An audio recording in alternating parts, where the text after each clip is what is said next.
시작할게요. 지난주 있었는데 2025년 군무원 9급 좀 해설 좀 합시다. 이거 좀 먼저 좀 할게요. 그 유형별 분석 가볍게 보시면 여기 이번 군무원 문제 좀 쉬웠고 1파트, 2파트, 3, 4, 5파트까지만 냈죠. 사실상 지방인정 하나 나왔는데 아주 마이너하게 하나 냈죠. 지방인정 아주 짧게 냈던 그런 내용입니다. 제 교재와 제 수업에서 거의 100% 거의 적중한 것 같은데 1번 100%는 아니겠죠. 1번은 정확히 얘기한 적은 없었어요. 근데 1번 지문은 사실 그냥 흔히 말하는 통박으로 풀 수 있는 문제 아닐까 생각이 듭니다. 해봅시다. 군무원 시험 보고 온 분 손 들어볼래요? 이 분만 봤습니까? 나머지는 그냥 합시다 그러면. 이거 처음 접하는 거겠네요 그러면요. 네, 그럼 해봅시다. 문제 푸는 것처럼 합시다. 1번 문서를 통한 명령이 효과적인 경우에 대한 설명으로 가장 적절한 것. 그러니까 뭐 하겠다고요? 명령을 구두로 하겠다고요? 문서로 하겠다고요? 문서로 했을 때 효과적인 설명으로 옳은 것. 이런 문제입니다. 그냥 흔히 말하는 통박입니다. 긴급을 요하는 경우. 긴급을 요할 때는 문서 만들고 할 필요가 있을까 없을까? 없어요. 그냥 구두로 하면 되는 거예요. 급한데 뭘 문서로 만듭니까? 됐죠? 이건 제끼고. 두 번째, 수명자가 뭐예요? 명령을 받는 자가 부하겠죠. 충분한 지식을 가지고 숙련돼 있다면 굳이요 문서를 따로 만들어서 알려줄 필요가 없어요. 그냥 말로만 해도 알아서 할 테니까. 세 번째, 극비 상황에 누설 위험을 방지하고 할 때 이럴 때는 진짜 문서로 하면 안 되죠. 문서는 노출 위험이 크기 때문에 이때는 뭐예요? 비밀리에 되겠죠. 그래서 예전에도 항상 역적 모의 할 때 어떻게 하죠? 문서로 보내면 문서를 어떻게 하죠? 화로에 태우죠. 그래서 원래 이 역적 모의 할 때 뭐 한다고요? 문서로 하는 거라고 말로 하는 거라고요. 말로 하는 겁니다. 뭐 기록에 남기면 안 되겠죠. 됐고. 하나 봅시다. 그리고 여러분 핸드폰으로 하면 또 녹음되지 않습니까? 이럴 때는 진짜 페이스 투 페이스 만나는 겁니다. 아시겠죠? 문서는 도둑 안 되겠고요. 마지막 명령 내용이 복잡하여 이해하기 어려운 경우 이럴 때는 구체적으로 문서에 뭐예요? 메뉴를 정확히 써줘야 되는 말입니다. 됐습니까? 4번만 뭐라고요? 문서로 해야 될 경우에 옳은 지문이 되겠습니다. 뭔 말인지 아시겠죠? 답은 4번입니다. 실제 현장이라면 이 좀 당황했을 것 같은데 우리가 별로 배운 적은 없지만 충분히 머리로 해결할 수 있을 것 같아요. 역시 4번이고요. 두 번째 봅시다. 아주 어설픈 문제 아닙니까? 한국 행정문화에 대한 설명으로 가장 맞는 것. 이건 잘하죠. 1번에 일반 능력자주의. 일반주의 아닙니까? 영어로 뭐라고 하죠? 제너럴리즘이죠. 일반주의를 다른 말로 뭐라고 하죠? 역할의 분화입니까? 역할의 통합입니까? 역할의 통합이죠. 미국 문화는 전문주의이기 때문에 스페셜리즘이기 때문에 뭐예요? 역할의 분화입니까? 통합입니까? 걔들은 분화죠. 다음 몇 번일까? 1번이죠. 이건 뭐 다 맞출 거예요. 그죠? 지금 프로 맞출 수 있잖아요. 상대주의, 합리주의, 모험주의. 100% 뭐라고 여기에? 미국 문화 아닙니까? 특히나 기억나십니까? 모험주의를 얘기할 때 우리 뭐라고 했죠? 미국 아이들은 위험 의식 개발이 되어 있다 안 되어 있다. 위험 의식 개발이 전혀 되어 있지 않습니다. 그렇습니까? 그러니까 모험을 즐기죠. 우리 한국인들은 위험 의식 개발이 많이 돼 있다 돼 있다. 너무 많이 돼 있죠. 그래서 여름에 더울 때 물가에 가면 안 되죠, 그죠? 더울 때 물가에 가야 되는데 물가에 전혀 못 가게 만들지 않습니까? 우리나라는 모험을 좋아하지 않죠. 우리나라는 구경을 좋아하죠. 됐죠? 남들 하는 거 구경하는 걸 좋아하고 실제 뭘 하는 걸 싫어한단 말입니다. 그게 문제고. 다 몇 번일까 그러니까 당연히 1번입니다. 우리 교재에서도 봤던 내용이고 수업에서도 많이 했던 내용들이고요. 됐죠? 그러니까 문제 풀면서 느끼는 건데 요즘 트렌드가 그거 같아요. 트렌드가 어마무시하게 뭘 외우는 게 아니라 그냥 수업 들으면서 그냥 가볍게 확인하는 정도로 가는 게 좋을 것 같아요. 혼자 공부하는 것보다 그냥 수업 듣는 게 더 편할 것 같은 느낌이 듭니다. 세 번째 봅시다. 조직구조 설명으로 가장 맞는 거 해볼게요. 명령체계는 명령체계는 뭐 당연히 이거 아닙니까? 명령체계는 위부터 아래로 내려오는 거 아닙니까? 계층별로 내려오는 게 명령체계죠. 명령체계는 한마디로 말하면 뭐라고요? 수익적으로 연결되는 연속된 권한의 흐름으로 맞는 말이죠. 보고 체계를 결정하기도 합니다. 맞죠? 명령 이렇게 내려오기도 하고요. 또 명령 뭐예요? 이렇게 올라가는 거 아닙니까? 수직 원리죠. 맞는 말이죠. 다음 몇 번일까? 1번입니다. 너무 쉽네요. 그죠? 그러면 봅시다. 직권화 수준이 높은 조직의 결정권을 누가 갖고 있죠? 저층부입니까? 고층부입니까? 집권이 되면 될수록 당연히 힘이 여기 있습니까? 여기 있습니까? 여기 있겠죠. 그러니까 저층, 고층? 고층부라고 말했어야 될 거 아닙니까? 제끼시고요. 그 다음 공식화 레벨이 높으면 공식화는 곧 뭐였죠? 표준화 정도 아닙니까? 공식화 레벨이 높으면 구성의 재량권은 감소하죠. 됐죠? 공식화와 재량권은 거의 반대로 움직입니다. 그죠? 틀렸고 통솔부가 넓은 조직은 고층 구조, 저층 구조? 저층 구조 아닙니까? 그래서 기억나시죠? 통솔 범위와 뭐죠? 계층제라는 것은 역관계, 정관계? 당연히 역관계지 않습니까? 반대관계죠. 통솔부가 높다는 말은 넓다는 말이고 넓다는 말은 계층이 뭐예요? 사라지고 있다는 뜻 아닙니까? 그럼 뭐라고요? 고층, 저층? 저층 구조를 말하죠. 우리 저층을 뭐라고 말하죠? 톨 오니제이션, 플랫 오니제이션. 플랫 오니제이션. 평면 구조로 말하고 고층 구조는 뭐라고요? 톨 오니제이션을 말하죠. 됐습니까? 납작해질 겁니다. 그러니까 4번은 고층 구조, 저층 구조? 저층 구조입니다. 너무 쉬웠죠, 그죠? 현장이라면 1, 2, 3 모두 맞출 수 있겠죠. 됐죠? 4번 볼게요. 역관과 정실주의입니다. 내가 이거 엄청 강조했던 겁니다. 역관주의는 정당의 충성도라면 정실주의는 뭐였죠? 정당의 충성도와 함께 개인적 친분이 있죠. 둘 다 자르는 거지만 역관주의는 주로 뭐라고요? 대규모 경질이라면 정실은 개인 친분이 있기 때문에 경질한다 하더라도 무슨 경질? 소규모 경질이지 않습니까? 뭐 그냥 떠오릅니다. 됐죠? 그러니까 왜 책 읽는 것보다 그냥 수업 시간에 말하는 게 더 중요한 거죠. 해봅시다. 역관주의는 틀리고 오늘 문제죠. 역관주의는 선거에서 승리한 정당이 관직을 전리품처럼 여러분 역관주의 영어식 표현이 뭐냐면 영어식 빨간판 쓰지 맙시다. 영어식 표현을 뭐라고 할까? 스포일스라 그래요. 스포일스란 말이 뭐냐면 사냥감 또 뭐라고 그런 걸 전리품이라 말하는 거예요. 이런 전리품은 승자가 독식하는 거예요. 전리품 누가 독식한다고요? 승자 독식 게임을 말하는 겁니다. 따라서 전리품처럼 충성도에 따라서 임의로 처분할 수 있는 인사제도이다. 맞습니까? 100% 맞습니다. 그래서 공직 임용권을 몰빵으로 가져가는 거 아닙니까? 두 번째, 역관주의와 정실주의는 정권 교체가 되면 공직의 전면 교체가 단행됩니까? 이게 이상하지 않습니까? 역관주의는 전면 교체지만 정실주의는 전면 교체까지는 아니라고요. 경제는 하더라도 뭐라고요? 대규모, 소규모? 소규모니까. 그러니까 답은 몇 번일까? 2번이 이상해 보입니다. 그죠? 세 번째 봅시다. 정실주의는 연구에서 발달한 제도로서 개인적 친분과 정치성에 의거하여 공직을 임용하는 제도고, 네 번째, 최근 역관주의는 국가의 중요한 결정을 하는 고위직 공무원에 한정적으로 허용되고 있다. 맞는 말이지 않습니까? 대부분 역관은 그래서 뭐예요? 대부분 고위직이 좀 쓰이고 있지 않습니까? 죽는 문제입니다. 답은 몇 번? 2번이죠. 편안합니다. 5번 봅시다. 고전적 엘리트론입니다. 됐죠? 여러분 기억나십니까? 고전적 엘리트론 하면 떠오르는 것 좀 볼까요? 유럽의 엘리트론과 누가 있을까? 미국의 엘리트론이 있습니까? 유럽 쪽에 누가 있습니까? 말해보실래요? 다 쓰네. 파르투, 모스카, 좀 잠시 뒤에 나오는데 미엘스요.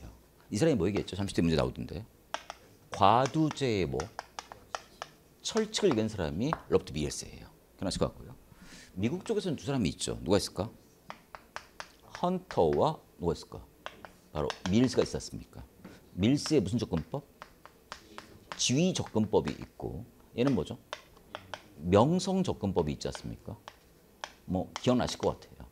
이걸 떠올리시면 게임 끝인 것 같아요. 여기는 어디서 설명했죠? 미국 전역을 설명했고, 얘는 어디서 설명했죠? 애틀랜타를 설명했던 그런 모형이죠. 됐죠? 이때 뭐가 나오죠? 군산 복합체가 나왔던 거 아닙니까? 됐죠? 아실 것 같아요. 해봅시다. 고전 엘트론입니다. 한 사회는 지배계급인 엘트와 피지배계급인 대중으로 구분된다. 말은 맞는데 나는 이 용어를 별로 좋아하지 않죠. 계급을 해서 쓴다고요? 계층을 해서 해야 된다고요? 원래 지배계층과 피지배계층 표현을 썼어야 돼요, 사실은요. 근데 출제하신 분이 그렇게 전문성 있어 보이진 않아요. 지배계라는 표현을 썼다 하더라도 꼭 틀린 말은 아닐 거예요. 두 번째, 엘리트의 이익과 상충되는 요구를 적극적으로 좌절시키는 의도적 무결정? 이건 고전 엘리트입니까? 신 엘리트론입니까? 신 엘리트론 기억나시죠? 이게 뭐예요? 여러분 잘 아시는 바크라크 앤 바라츠의 뭘 말하는 거죠? 바로 무이사 결정을 말하는 거죠. 됐죠? 그래서 1번은 고전 엘트론이고 2번은 뭐라고요? 시네트론이니까 다음 몇 번이니까 2번 되는 겁니다. 뭐 줍는 문제입니다. 3번 에트는 자율적이고 다른 계층의 책임을 집니까? 책임지지 않고 엘트는 동질적이고 폐쇄적이고 하나 더 할까요? 가시적 비가시적? 비가시적이다. 책에 그냥 나옵니다. 이게. 됐죠? 1, 3, 4가 뭐라고요? 고전 엘트론이고 2번은 뭐라고요? 시네트론인 뭘 말한다고요? 무설전원이죠. 기억나시죠? 엘리트가 자신의 기득권을 위해서 의사설정을 뭐예요? 억압하는 결정이잖아요. 억제한다. 의도적이죠. 이게 끝입니다. 그리고 엘리트는 뭐예요? 다수예요? 소수예요? 소수의 지배계층. 이 표현 알아주시라고요. 답은 2번입니다. 기분 좋게 출발합니다. 그죠? 만점으로 갑니다. 6번. 거래 리더십이네요. 일단 머릿속에 거래 리더십과 뭐 병역 리더십 이런 걸 봐야 되겠는데 문제는 뭐죠? 거래 리더십에 대한 설명으로 옳은 것. 해볼게요. 부하에게 존중심을 바탕으로 창조적 사고의 여건을 마련하고 개인 욕구를 뛰어넘어 조직을 위해 일할 수 있게끔 영감을 제공한다. 창조 사고를 하고 그러려면 뭐가 필요할까? 지적인 자극을 줘야 되고 그러면 촉매 리더십이 필요하고 이렇게 아름다운 영감 같은 말이 나오면 뭐라고 이거는? 이건 변형 리더십이에요. 1번은 뭐라고요? 변형 리더십. 두 번째, 리더가 구성을 위해 봉사하는데 초점을 맞추는 리더십이다. 봉사니까 이거 뭘까 이거? 섬김 리더십 또는 영어로 뭐라고 하죠? 서번트 리더십이에요 이거. 됐습니까? 그래서 밑에 해설해 보시면 나올 텐데 변형 리더십은 뭐 하는 거죠? 구성원을 고취하는 거라면 서번트 리더십은 뭐죠? 구성원에 대해서 봉사하는 거죠. 그래서 2번 지문은 뭐라고요?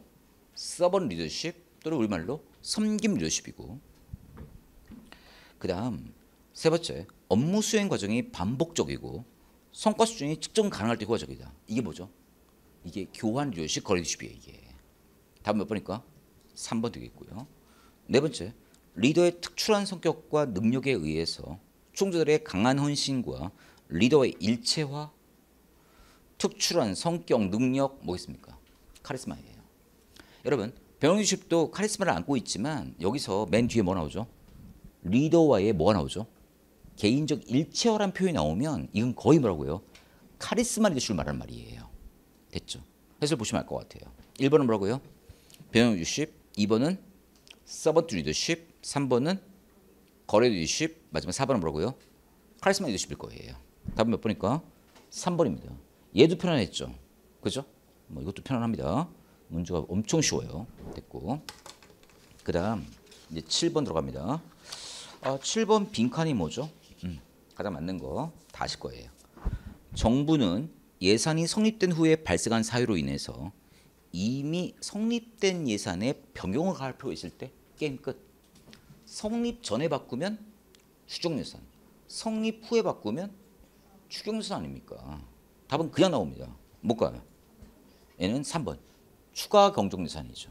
됐죠? 뭐 줍는 문제입니다. 지문 보지도 맙시다. 뻔한 내용이고요. 너무 쉽죠 지금? 어때요? 다 맞았어요? 못 맞았어요? 다 맞을 수 있겠고요. 만점 들어갑니다. 8번 배보 관료제 나오면 머릿속에 뭘 그립니까? 배보 관료제, 근대 관료제, 합리 합법 관료제, 또 19세기 관료제. 딱 느낌 오죠? 근대 입법과 시대에 나왔던 얘기입니다. 또 근대 관료제 하면 뭐가 떠오릅니까? 합법성을 강조하죠. 뷰로크라스니까 아실 거라 믿고요. 해봅시다. 그런데 문제가 배보 관료제 이론에 대한 비판으로 틀린 걸 물어봤어요. 비판으로 틀린 것. 해봅시다. 조직의 비공식 측면의 존재를 무시하였다. 이런 비판을 받습니까? 받죠. 배보 관료제는 철저히 뭐예요? 공식만 강조하지 비공식은 철저히 무시합니다. 그게 그에 대한 비판이고요. 맞고. 두 번째, 발전론 관점에서 분업이나 협업 체계보다는 지배 복종 관계로 보아야 된다라는 말 나옵니까? 실전 문제에서 아마 군무원 시험 봤던 분들이 2번에서 상당히 당황했던 것 같아요. 내가 보니까. 됐죠? 여러분 이게 틀렸을 가능성이 좀 있을 것 같아요. 뭐냐면 이겁니다. 관료제는 뭐 근대 관료제든 뭐든 간에 뭐 근대 관료제 다 필요 없고 특징이 뭐가 있죠? 인 뭐가 있습니까? 퍼스널리즘이 있었습니까? 비사인성, 몰 개인성을 말하죠. 몰 개인성이란 말은 무슨 말이에요? 인간을 인정합니까? 인정 안 합니까? 인간성도 가치를 인정하지 않습니다. 됐습니까? 그럼 게임 끝났어. 이것만 할 수 있다. 보세요. 뒤쪽 보세요. 지배복종 나옵니까? 지배복종이란 말은 자리를 놓고 하는 말이에요. 사람을 놓고 하는 말이에요. 사람을 놓고 하는 말이에요. 권리자는 사람 개념을 빼놓고 얘기하기 때문에 지배복종이라는 표현을 쓰면 안 돼요. 차라리 뭘로 써야 된다? 지배복종보다는 분업이나 협업의 체계로 이해하는 거예요. 분업과 협업은 뭐예요? 업무를 나누고 업무를 같이 하는 거예요. 권리자는 사람 개념을 집어넣고 있다, 안 두고 있다? 안 두고 있다는 겁니다. 지배복종이라는 사람 개념이 들어간 게 아니라는 겁니다. 됐습니까? 됐죠. 어떻게 바꿔야 된다고요? 지배복종보다는 분업이나 협업 체계로 이해한다 이렇게 말씀드린다고요. 됐습니까? 그래서 2번이 좀 이상한 표현이고요. 세 번째, 환경과의 관계를 무시한 폐쇄론이다 라고 비판받습니까? 이런 비판을 받고 있죠. 네 번째, 합법성보다는 효과성 또는 한 목적성이 더 중요한 경우가 있는데 그들은 뭐만 중요시한다? 합법성만 강조하니까 이런 비판이 나오는 거죠. 1번, 3번, 4번은 비판이고요. 2번은 아예 말이 잘못됐어요. 됐습니까? 무슨 말인지 아시겠어요? 그래서 정답 몇 번? 2번. 내 생각인데 현장에서 아마 수험생들이 8번을 놓쳤을 것 같아요. 왠지. 왜 그러냐면 읽다가 이게 관료제 이론인지 비판인지 잊어버리고 읽다 보면 잊어버려요. 문제를 잊어버리고 내려와서 뭐 한다고요? 뭐야? 4번 아니야? 이렇게 찍었을 것 같아. 내 보니까. 여러분 같으면 그렇게 했겠어요? 안 했겠어요? 그렇게 했을 것 같은데 항상 문제를 잘 본다 안 본다고요? 이 문제는 관료제의 특징을 물어보는 문제예요. 관료제에 대한 비판을 물어보는 문제예요. 비판을 물어보는 문제입니다. 그걸 놓치면 이건 틀렸을 거예요. 아마도요. 됐죠? 그래서 8번 틀릴 가수 좀 있어 보이고요. 그 다음 9번은 편안합니다. 행정 설명으로 맞는 거. 틀린 거. 규범적으로 행정은 공공 문제 해결을 통해 공익을 지향한다. 어때요? 뭐 틀린 말이 하나도 없잖아요. 그러려고 하는 거 아닙니까? 행정이. 그 다음 두 번째.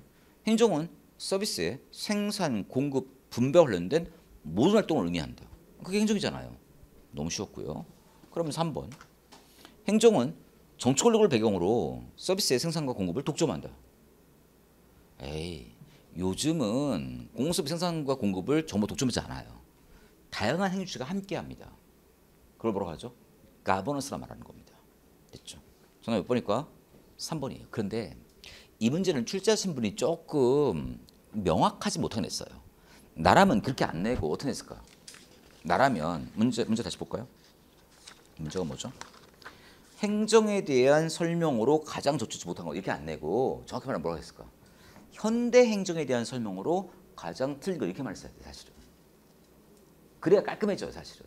여러분 옛날 행정은 정보 독점했어 안 했어요? 했어요 옛날에는. 그렇죠? 근데 그냥 우리가 출제하신 분이 그냥 약간 실수하셨으니까 그냥 너그럽게 요즘 행정으로 보자 뭐 이런 걸로 보는 거지 좀 깔끔했더란 뭐라고요. 현대 행정에서는 어떻다 이렇게 냈어야 된다고 사실은요. 옛날 전통 행정에서는 사실 정보 독점했을까 안 했을까? 했었는데 요즘은 아니기 때문에 답은 몇 번 한다고요? 3번 간다 이 말입니다. 그래서 4번 보세요. 행정은 공무문제 해결 과정에서 정치 과정과 밀접하게 연계되어 있는 겁니다. 그러니까 요즘 뭐 정치행정 이론론이 대세니까 이건 드릴 말씀이 없네요. 됐죠? 답은 3번이죠. 10번입니다. 점증주의입니다. 내가 진짜 어마무시하게 많이 얘기했잖아요. 합리와 점증입니다. 합리는 이상 규범적이고 점증 뭐라고요? 현실적입니다. 점증의 핵심 뭐라고 했습니까 내가? 증입니까 점입니까? 점. 조금씩이 중요한 말입니다. 놓지 말고요. 틀린 거. 점증주의입니다. 예산의 지속적 증가를 조장하여 만성적 적자의 원인이 될 수 있다. 맞는 말 틀린 말? 맞는 말이죠. 여기서 타겟팅 말이 뭘까? 지속적입니다. 계속적, 지속적으로 서서히 점점 증가하는 거죠. 점증의 개념 아닙니까 이게? 지속적인 말이 중요해요. 증가가 중요한 말이 아니에요. 지속적이고. 그 다음 경직된 예산 구조로 인해서 맞아요. 점증은 어떻게 할까? 크게 변화가 있을까 없을까? 변화가 없으니까 경직된 구조일 수밖에 없는 겁니다. 따라서 경기 변동에 대응하는 재정 정책적 기능을 수행하는데 장애가 될 수 있다. 맞는 말입니다. 경기 변동에 대응하려면 어떻게 할까요? 이게 경제적으로 움직인다고요? 유연하게 대처한다고요. 유연하게 대처해야 되는 겁니다. 세 번째, 예산 과정 참여자들의 역할과 기대를 안정시켜서 갈등의 수준을 줄입니까? 여러분, 합리가 갈등이 큽니까? 점증의 갈등이 큽니까? 합리 갈등이 크고 점증은 큰 변화가 없으니까 갈등을 줄일 수 있습니다. 그러니까 예측 가능성이 높아지겠죠. 4번 너무 쉽네요. 합리주의적 결정의 대표 형태로? 에이, 그럼 합리무용이잖아요. 그거는 합리주의잖아. 말 자체가 안 됐잖아요. 지금. 다 몇 번일까? 4번이에요. 그런데 뒤에 수용성을 높여준다 이 말은 맞아요. 여러분, 커다란 변화가 없기 때문에 사람들이 다 받아들일까 받아들이지 않을까? 거의 다 받아들입니다. 근데 이건 진짜 문제 자체가 좀 너무 허접하죠. 그죠? 난데없이 점증주의인데 뭘 얘기했죠? 합리적 결정의 형태로 이런 말씀 안 되잖아요. 차라리 뭐라고 써야 될까? 정치적 결정의 대표적 형태로서 이렇게 쓰면 좋았겠죠. 됐죠? 답은 몇 번일까? 4번입니다. 우리 11번 우리 예전에 막 1월 달쯤에 문제 풀이할 때 막 풀었던 것 같은데 시험 봅시다. 행태론입니다. 틀린 거. 사회 현상을 관찰 가능한 객관 대상으로 보며 좋아요? 이게 behavior죠. behavior는 우리말로 하면 뭐예요? 내면적 행동이에요? 외면적 행태예요? 외면적이고 눈에 보이는 거잖아요. 따라서 주관과 의식을 철저히 배제하죠. 됐습니까? 겉으로 보이는 외면적 행태만 보니까 맞고. 더 좋은데요. 명백한 자극과 반응으로 볼 수 있는 행위 또는 행동 외에 의견 개성 등도 행태에 포함시키고 있다는 말 나옵니까? 맞는 말이죠. 가치관, 사고, 태도 이 모두를 뭘로 본다고요? 행태로 보는 겁니다. 됐죠? 이런 질문 책에서 봤던 기억납니까? 책 찾아보세요. 행태론 찾아보세요. 행태로. 책 안 갖고 왔는데 행태론 찾아보세요. 문풀할 때 와서 밑줄만 걷을 거예요. 행태 찾았으면 몇 페이지예요? 82페이지 보시면 거기 아마 써있지 않습니까? 뭐 가치관, 사고, 태도까지 행태에 포함시킨다는 말 나옵니까? 행태주의 안 나와요? 어디 보시는 거예요? 아니 거기 82페이지 상단 보시면 거기 써있지 않습니까? 거기 조그만 글씨 나와요? 조그만 글씨 보시면 뭐 나와요 거기? 의견, 태도, 뭐 가치관 이런 거 나옵니까? 이것도 행태에 포함시킨다고 돼 있어야 돼 있어요. 돼 있죠? 그 지문이에요 이게. 그 다음 사회과학은 모두 행태에 관심을 갖고 있어 통합된다고 본다는 말 나옵니까? 좋아요. 여러분 행태는 누구 행태예요? 인간 행태예요. 사회과학은 결국 인간을 다루는 학문이기 때문에 모든 사회과학은 행태 연구를 할 수밖에 없어요. 그게 통합된다는 뜻이에요. 그게.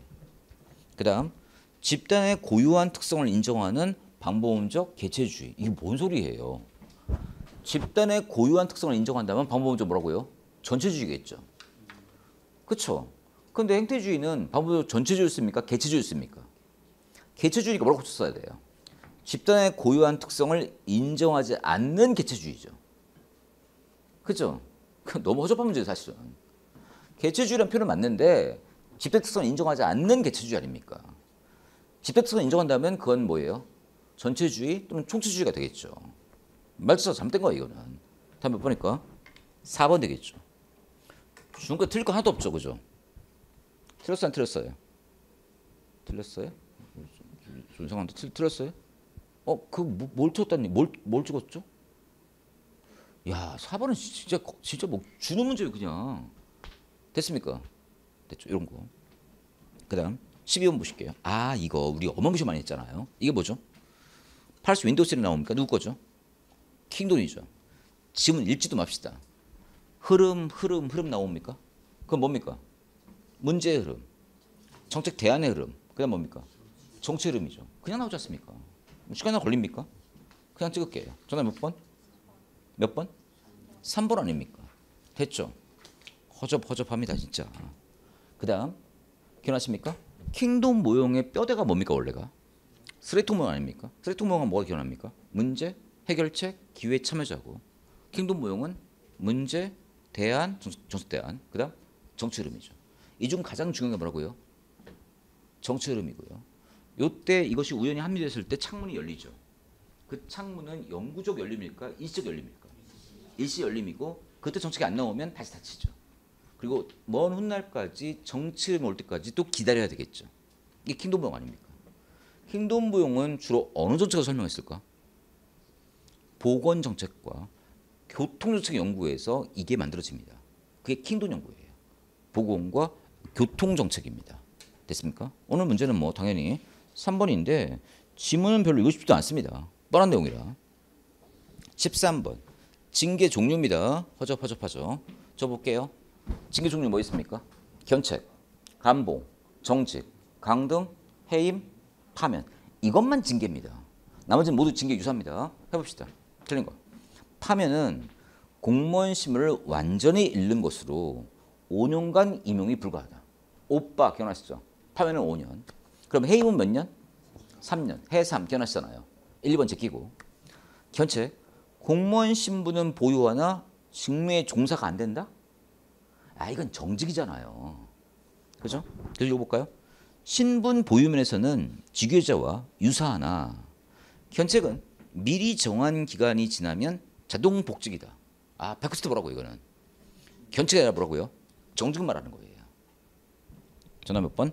3번이고요. 감봉은 보수를 깎는 건데 얼마를 깎을까? 3분의 1을 깎죠. 그에 비해서 정직 강등은 보수를 얼마를 깎습니까? 전액 감봉입니다. 전액 감봉. 감봉은 3분의 1이고요. 답은 3번이죠. 14번 보실게요. 정행 매론론, 이원론. 머릿속에 뭐 그린다고요? 정행 이원론, 공사행정 이론론, 행정관리론. 기억나십니까? 됐죠? 해볼게요. 틀린 거. 굿노우와 윌슨에 의해 발전되고 체계화되었다. 맞죠? 2번. 혹시 굿노우 기억나세요? 굿노우는 말하기를 정치는 국가 의사를 결정하고 행정은 뭐라고요? 국가 의사를 집행한다. 이런 표현 썼던 굿노우예요. 두 번째. 효율성을 제고하고 나아가 전문성을 갖출 수 있도록 목표를 설정하였다. 그래서 행정관리자 자체가 효율성과 전문성을 강조했던 아이디어예요. 물론 효율 중에서도 뭐죠? 기계 효율성 또는 기계 효율성을 강조했겠지만 역관주를 극복하는 데 기여하였지만 이런 말 나옵니까? 계속해서 볼게요. 행정과 정치 역할을 지나치게 엄격하게 분리함으로써 실적주의에 대한 논의와 확립을 더디게 하는 결과가 나왔다? 말이 안 되잖아요. 그죠? 여러분 아시죠? 이 배경 있지 않습니까? 정행 매론론, 이원론이 나오면서 뭐로 가게 됐죠? 실적주의가 나오게 된 거죠. 그래서 정치를 뭐예요? 빼버린 거죠. 이때 1887년에 나왔었고요. 됐습니까? 물론 이렇게 되죠. 이게 1883년이죠. 뭐 썼죠? 펜들턴법이 나오게 되죠. 이런 이론의 등장은 실적주의 확립에 크게 기여하게 됩니다. 정신 날려버렸으니까. 문장만 잘 읽어도 게임 끝나요. 다음 몇 번이죠? 3번밖에 없고요. 4번 볼까요? 정치가 선거활동이자 의회에 의한 입법활동으로서 정부활동에 대한 폭넓은 계획을 수립하는 것이라면 행정이란 정치가 결정한 내용을 구축으로 뭐하는 것이다? 집행하는 것이다. 맞잖아요. 정치는 결정하고 행정은 뭐하고? 집행하는. 오드로 윌슨의 기본 아이디어 아닙니까? 맞는 말이죠. 그 다음 15번입니다. 진짜 틀린 게 하나도 없어요. 예산, 불성립시 예산은 뭡니까? 준예산, 가예산, 잠정예산인데 우리나라 건 뭡니까? 준예산이지 않습니까? 해봅시다. 틀린 거. 잠정예산은 본예산이 성립되지 않을 때 잠정적으로 예산을 편성해서 입법에 제출하고 입법부의 의결을 얻어서 사용하는 제도이다. 맞죠? 여러분들. 우리 것인 준예산은 국회 의결이 필요 없지만 가예산과 잠정예산은 뭐예요? 그때라 하더라도 국회 의결이 필요한 거잖아요. 1번 맞고 가예산은 잠정과 유사하지만 기간이 몇 개월?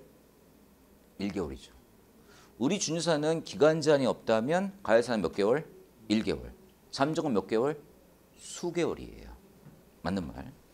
준예산은 본 예산이 회계연도 개시일까지 입법부를 통과하지 못하는 경우 예산안이 입법부에 의결될 때까지 전년도 예산에 준해서 집행할 권한을 정부에 부여한 제도이다. 깔끔하고요.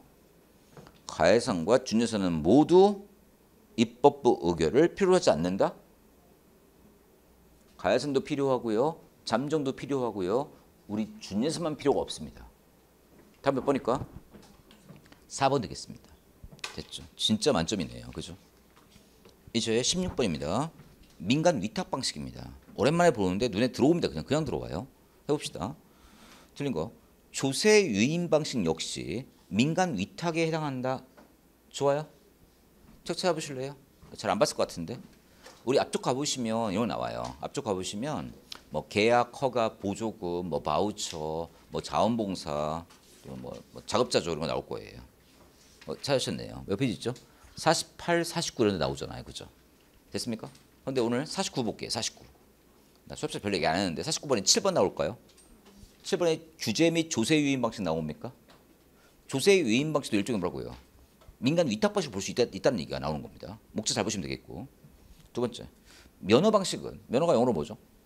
프랜차이징이죠. 독점권 부여인데 민간 조직에게 일정 구역 내에 서비스를 제공할 수 있는 권리를 인정하는 방식이다. 맞습니까? 그들에게 독점권을 주는 거 아닙니까? 맞는 말이고. 보조금 방식은 민간 조직 또는 개인의 서비스 제공 활동에 대하여 재용 또는 현물로 지원하는 방식이다. 영어로 granting이란 말하죠. 맞는 말이고요. 직접적 보수를 받지 않는 봉사자? 직접 보수를 안 받는다면 이것처럼 자조활동일까 아니면 자원봉사일까? 자원봉사잖아요. 이거 놓치면 안 되죠. 다음 몇 번일까? 4번이죠. 여러분 자조활동 이런 말이 나와야 돼요. 서비스 제공자와 수혜자가 같은 집단에 소속되어서 서로 돕는 관계란 말이 나오는 게 그게 자조활동이에요. 셀프 헬프라 말하는 거고. 보수를 받지 않으면서 도와주는 거라고요. 이게 자원봉사입니다. 너무 쉽지 않습니까? 하나만 기억합시다. 레크리에이션에 나오면 뭘까? 자조활동일까 아니면 자원봉사일까? 자원봉사예요. 됐습니까? 정답은 몇 번? 4번입니다. 화첩한 문제. 17번. 풀면서 이런 생각 들었어요. 이렇게 쉬어도 되는 건가? 이 생각 들었어요. 진짜. 이거 변별로 넘어오는 거 아니야? 이 생각 들 정도였어요. 근데 이게 트렌드 같아 보니까. 그러니까 너무 고민하지 말자는 겁니다. 아시겠죠? 그냥 이렇게 지나가는 말로 배우는 거예요. 그냥 말로. 됐죠? 너무 머리 싸매고 하지 맙시다. 아시겠죠? 17번. IRR 나옵니까? 이게 내부 수익률, 투자 수익률인데 여러분 해보실래요? 투자 수익률이 뭐예요? NPV를 영어로 만들어주는 뭐죠? 할인율이죠. NPV가 뭐였죠? B-C를 영어로 만들어주는 거고 이게 뭐예요? C분의 B를 1로 만들어주는 거고 B와 C를 같게 만들어주는 할인율을 말하는 거죠. 이게 바로 IRR 개념이라고요. IRR, Internal Rate of Returns죠. 틀린 거. 여러 대안을 비교할 때 너무 쉽네요. 내부 수익률이 낮은 게 좋아요? 높은 게 좋아요? 아니 투자 수익률이 높은 게 좋아요? 낮은 게 좋아요? 높은 게 좋은 거 아닙니까? 답은 그냥 잡히네요. 몇 번? 1번이죠. 2번. 순현재 가치를 영어로 만든 할인율 좋습니까? 순현재 가치를 영어로 만든 할인율 맞죠? 두 번째. 내부 수익률에 의한 사업의 우선순위는 사회적 할인율을 적용한 순현재 가치에 의한 사업의 순위와 다를 수 있다. 당연하지 않습니까? 방법 세 가지 있지 않습니까? BC 분석의 방법 세 가지, 네 가지지만 NPV 두 번째 뭐죠? BC 레이시오 지금 얘기한 IRR 맞으면 뭐죠? 얼마나 자본의 수를 빨리 하는가? 이건 신경 없을 것 같고요. 이 방식은 모두 다르니까 어떻게 할까? 결과가 달라질 수밖에 없겠죠. 필연적인 대거든요.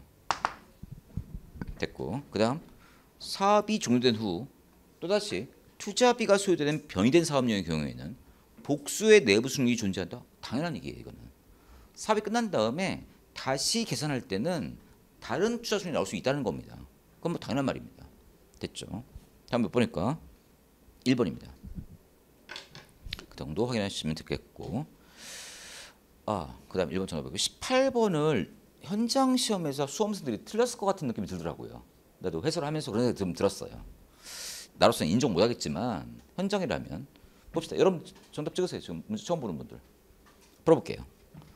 노동 대가의 원칙과 거리가 먼 것. 노동 대가와 관련이 없는 거 뭐겠습니까? 몇 번 같아요? 답 보지 말고 답 써있지만 노동 대가와 전혀 관계가 없는 게 뭐가 있습니까? 일을 해서 받는 게 아닌 게 있는데 몇 번? 몇 번? 1번이죠. 근속금 다른 말 뭐예요? 연공급이에요. 얼마나 오래 근무했는가로 받는 돈이지 노동의 대가가 아니라는 겁니다.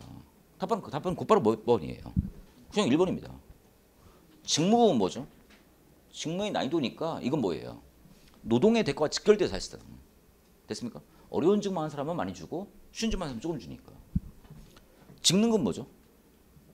직무 수행 능력에 따른 보수잖아요. 다른 말로 뭐라고 하죠? 쓰세요. 직무 수행 능력. 다른 말로. 노동력의 가치에 따른 보수잖아요. 됐습니까? 직무 수행 능력 또 노동력의 가치죠. 됐죠? 확인할 수 있겠고. 네 번째, 성과급은 다른 말로 뭐죠? 업적급, 실적급입니다. 2, 3, 4는 모두 노동과 연결돼 있어요. 하지만 근속급은 그냥 뭐예요? 흔히 말하는 짬밥이죠. 올해만 근무하면 보수가 올라가는 거니까. 답은 몇 번? 1번입니다. 근데 아마 현장 시험에서는 눈에 안 들어왔을 것 같아요. 당황하다가 그냥 아무거나 찍었을 것 같아요. 당황하면 여러분 뭐 찍죠? 당황하면 4번 찍죠. 난 그럴 것 같은데. 됐습니다. 그렇게 했어요? 됐고. 19번 보십시다. LIBS. 품목 예산은 머릿속에 뭘 그려야 됩니까? 지출의 대상과 성질에 따라서 분류하는 방식이고 무엇을 구매했으며 얼마 주고 구매했는가에 관심이 있어요. 특징이 있어요. 목적이 없어요. 기억나십니까? 그래서 엄마들이 시금치 얼마, 콩나물 얼마, 무 얼마, 오이 얼마 목적이 있다 없다? 없다. 그래서 내가 수업 시간에 말씀드렸죠. 엄마가 오이를 구매했는데 오이 얼마만 나오지 오이를 가지고 먹으려고 산 건지 또 뭐라고요? 팩하려고 산 건지를 알 수가 있다 없다? 없으니까 성과도 알 수 없고 산물 정보도 알 수 없고 예산과 사업 연결도 안 되고 그 LIBS의 대표 단점이 그게 됐죠? 아실 거라 믿고요. 해봅시다. 틀린 거 뭐야? 관료의 재량에 따라 품목에 대한 예산 남용이 심해진다고요? 아니 통제를 해서 예산 남용을 줄이려고 만든 거 아닙니까 이게? 말도 안 되죠. 답은 곧바로 뭐라고요? 1번이고 국회 예산심의를 용이하게 합니다. 여러분 국회의원들은 전문가 비전문가. 이 비전문가들은 품목 예산을 짜줘야지만 통제할 수 있다는 겁니다. 정답 1번이고요. 그 다음 각 부처 입장에서 볼 때 예산 확보를 위해 예산 항목에만 관심을 기울이기 때문에 사업 개념이 나온다 안 나온다. 사업이 나올 수가 없어요. 여러분 항상 사업이라는 것은 항상 목표와 그에 따른 성과를 판독하는 건데 품목에는 사업 개념이 나온다 안 나온다. 안 나온단 말입니다. 됐죠. 그 다음 대상별로 또는 성질별로 분류되기 때문에 급여나 재화 및 서비스 구매에 효과적이다. 특히나 급여가 중요합니다. 그래서 인건비가 표현되기 때문에 품목 예산 제도가 인사인정에 유용한 정보를 제공해 준다는 장점이 좀 있긴 합니다. 마지막 대상별로 분류되기 때문에 정부가 무엇을 구매했는지 또는 얼마 주고 구매했는지는 밝혀지지만 왜는 나온다 안 나온다. 왜가 없죠. 목적이 없죠. 성과가 없죠. 사업 성과가 나올 수가 없죠. 다음 몇 번? 1번입니다. 20번 또 나와. 집행론이죠. 상향 하향 나옵니까? 집행론 연구에서 얘가 뭐라고요? 하향. 결정자 중심이고 상향은 뭐죠? 일선 관료 중심 아니겠습니까? 상향. 오늘 문제는 뭘 물어봤죠? 상향 같은데 해봅시다. 느낌만 잡으면 돼요. 공무부문과 민간 부문의 조직 등 다양한 집행 조직의 상대적 문제 해결 능력을 파악하는 것이 가능하다. 상대적 문제 해결 능력을 파악한다면 위에서 바라봐야 돼요?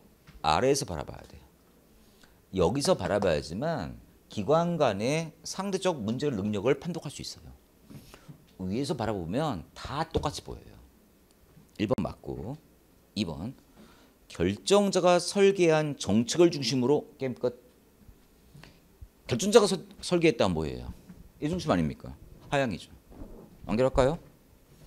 전체 틀을 측으로 파악할 수 있다? 보세요. 위에서 바라봐야지만 전체가 보이죠. 아래서 바라보면 뭐예요? 부만 보이죠. 그래서 전체적, 체계적, 다른 말 해볼까요? 통합적, 비분할적, 비가분적이죠. 아래서 바라보면 뭐예요? 분할적, 가분적, 비체계적, 부분적이죠. 전체가 아니라.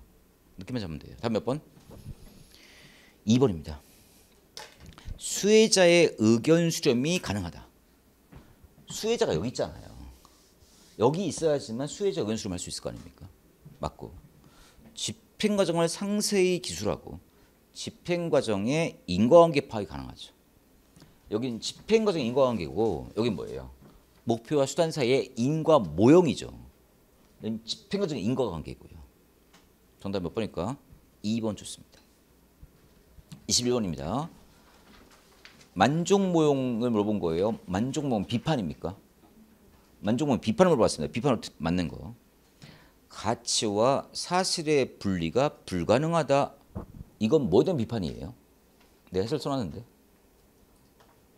여러분, 합리모형은 가치와 사실, 목표와 수단을 분리합니까? 안 합니까?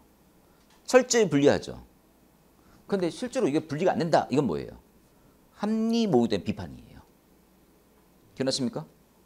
합리모형은 기억나세요? 합리모형은 목표와 수단을 엄격히 구분하잖아요. 목표 이퀄 가치고 수단 이퀄 뭐죠? 사실이죠. 그런데 실제로는 이게 구분이 될까 안 될까? 안 되죠. 그게 점중모형에서 뭐 나오죠? 목표와 수단 사이에 뭐예요? 상호작용이 벌어지지 않습니까? 됐죠. 이건 합리모형의 비판이고. 대안 선택 시 지나치게 주관적이다. 이게 만족모형 비판이잖아요. 그렇죠? 만족모형의 목표는 뭐예요? 너무너무 주관적이죠. 만족 수준이니까. 답은 2번이고요. 타성적 결정을 주장한단 말 나와요. 타성적 결정이 무슨 말일까? 원래 해오던 대로 하는 거 아닙니까? 그럼 이거 뭐겠습니까? 점증모형 비판이에요. 됐죠? 그 다음 마지막인가요? 안정된 상황에서만 적용 가능합니까? 이게 뭘까 그러니까? 점증모형 비판입니다. 그러니까 환경변화에 대한 대응성이 떨어지는 게 뭐라고요? 점증모형이에요. 그래서 안정될 때만 쓸 수 있는 게 뭐라고요? 점증모형이죠. 그 물어볼까요? 점증모형은 그래서 어느 나라를 설명하는 모형일 뿐입니까? 선진국, 후진국? 선진국 같은 안정된 상황만 설명할 수 있겠죠. 됐고 22번입니다. 이건 제가 이제 수업 시간도 했지만 아마 법령 특강할 때 한번 터치가 있었을 것 같은데 오늘 문제 국회법이 좀 나오고 있네요. 1, 2번 지문은 너무 쉬웠고요. 아래쯤이 좀 그래도 좀 의미 있는데 국회 심의입니다. 옳은 내용. 상임위 예비심사를 거친 예산안이 예산결산 특별위로 회부된다. 맞습니까? 여러분 예산심의 과정 보실까요? 시정연설, 상임위 예비심사, 예결위 종합심사, 마지막 본회의 의결이니까 1번은 정확히 맞죠. 그죠? 기억번 정확히 맞죠. 니은번 예결위의 심사를 거친 예산안은 본회의에 부의되죠. 넘어가죠. 맞죠? 대육번 예결위를 구성할 때는 그 활동 기한을 정해야 된다 말 나옵니까? 에헤이.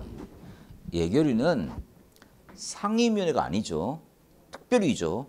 근데 뭐라고요? 상설위원회예요. 얘는 기한이 없어요. 항상 열려 있습니다. 그래서 기한이 없습니다. 네, 써놨죠. 이건 국회법 내용일 거예요. 책에도 써 있습니다. 뒷번 맞고요. 1번 예결위는 새 비목을 설치할 수 있다는 말 나옵니까? 그때는 누구의 동의가 필요할까? 소관 상임위의 동의가 필요하다고 밑에 해설 보실래요? 국회법 84조 5항에 써 있어요. 이건 내가 책에도 소개한 내용이에요. 됐죠? 내 책이 얼마나 대단한 책인지를 보여주는 장면입니다. 없는 게 없어요. 됐죠? 옳은 건 뭐라고요? 기억, 니은, 그 다음 뭐라고요? 리을이죠. 예결위는 활동 기한이 있다고 없다고요? 활동 기한이 정할 필요가 없는 거죠. 왜? 상설위원회니까. 기억, 니은, 그 다음 뭐라고요? 리을. 답 몇 번? 4번 되겠습니다. 23번입니다. 다음 개념이 뭐죠? 이 개념은 소수 관부에 대한 권력 집중과 지위 강화의 욕구를 설명하며 미엘스가 명명하였다. 밑에 딱 보니까 뭐예요? 아까 얘기했던 뭐죠? 이게 과두제의 철칙 아니겠습니까? 다음 몇 번일까? 2번입니다. 이 더러운 손 딜레마는 하여간 또 문제를 참조했었나 보죠. 이번 시험 내면서.